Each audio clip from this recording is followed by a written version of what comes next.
બોરસદ કોર્ટે cheque return કેસમાં આરોપીને સજા ફટકારી છે। આ અંગે વાત કરીએ કે પામોલના તમાકુના વેપારી શૈલેષ પટેલને 1 વર્ષની સજા ફટકારવામાં આવી છે।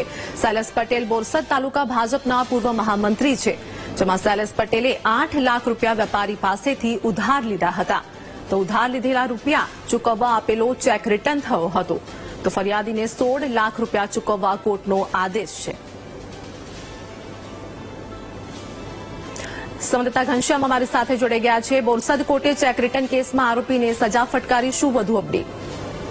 આથી ચોક્કસથી અમોલના જે શૈલેષ પટેલ છે તે ભારતીય જનતા પાર્ટીનું પૂર્વ મહામંત્રી રહી ચૂક્યા છે અને તમાકુનો વેપાર કરી રહ્યા છે।